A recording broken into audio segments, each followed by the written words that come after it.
The Razor's Edge by Somerset Maugham. I have never begun a novel with more misgiving. If I call it a novel, it's only because I don't know what else to call it. I have a little story to tell, and I end neither with a death nor a marriage. Death ends all things, and so is the comprehensive conclusion of a story. But marriage finishes it properly too, and the sophisticated are ill-advised to sneer at what is by convention termed happy ending. It is a sound instinct on the common people which persuades them that with this all that needs to be said is said. When male and female, after whatever vicissitudes you like, are at last brought together, they have fulfilled their biological function, and interest passes to the generation that is to come. But I leave my reader in the air. This book consists of my recollections of a man with whom I was thrown into close contact only at long intervals, and I have little knowledge of what happened to him in between. I suppose that by the exercise of invention I could fill in the gaps plausibly enough and make my narrative more coherent, but I have no wish to do that. I only want to set down what I know of my own knowledge. Many years ago I wrote a novel called The Moon and Sixpence.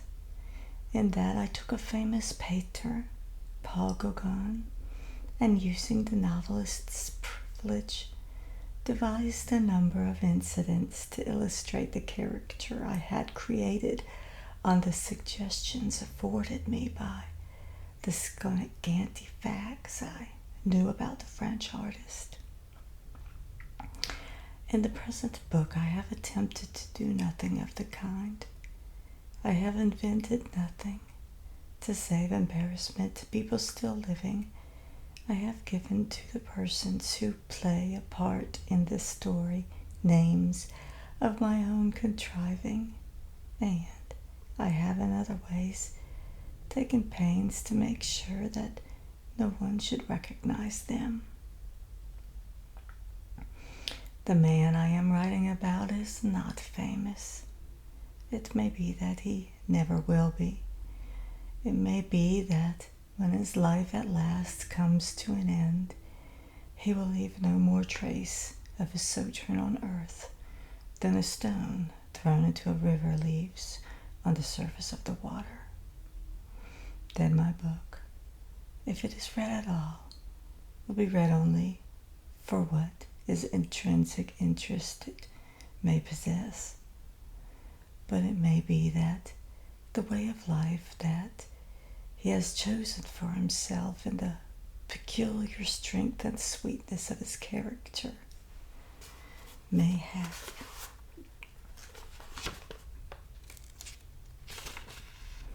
an ever-growing influence over his fellow men, so that long after his death, perhaps it may be realized that there lived in this age a very remarkable creature. Then it will be quite clear of whom I write in this book, and those who want to know at least a little about his early life may find in it something to their purpose. I think my book, within its acknowledged limitations, will be a useful source of information to my friends' biographers.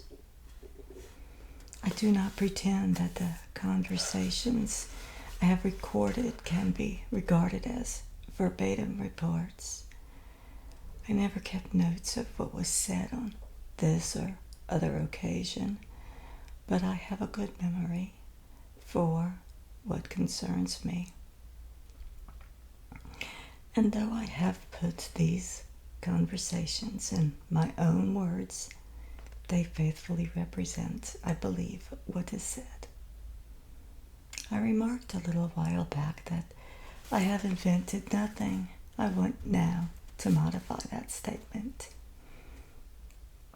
I have taken the liberty that historians have taken from the time of Herodotus to put into their mouths of the persons whom my narrative speeches that I did not myself hear and could not possibly have heard. I have done this for the same reasons as the historians have, to give liveliness and vicissitude to scenes that would have been ineffective if they had been merely recounted. I want to be read, and I think I am justified in doing what I can to make my book readable.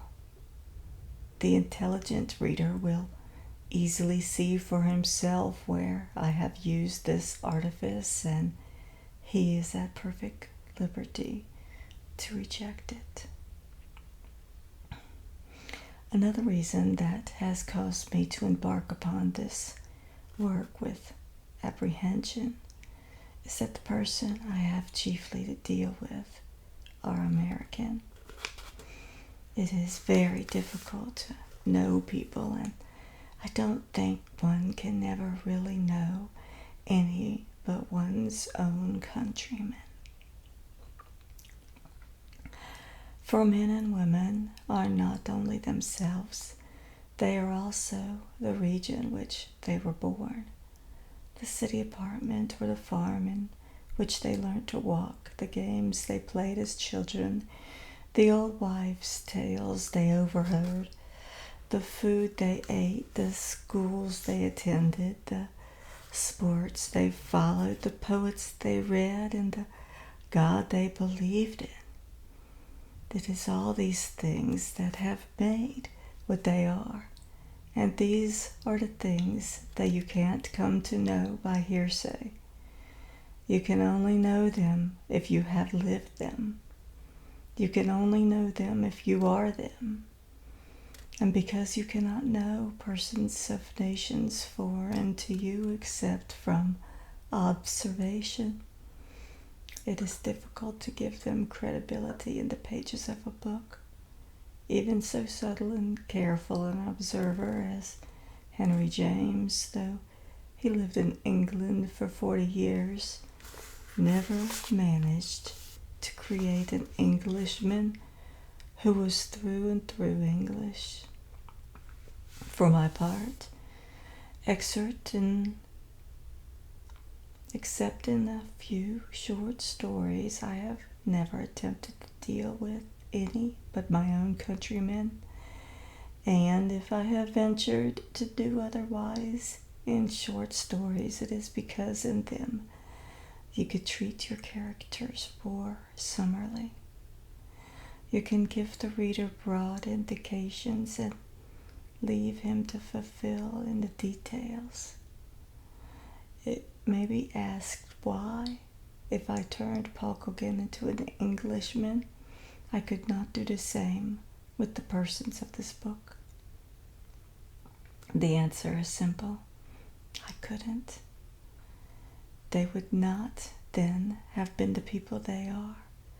I do not pretend that they are American as Americans see themselves.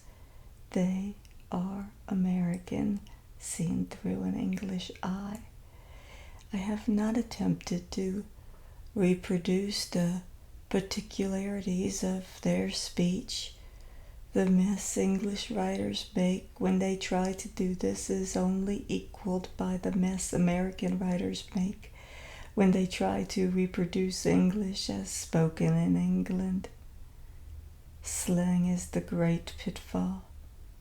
Henry James in his English stories made constant use of it, but never quite as the English do, so that instead of getting the colloquial effect he was after, it too often gives the English reader an uncomfortable jolt.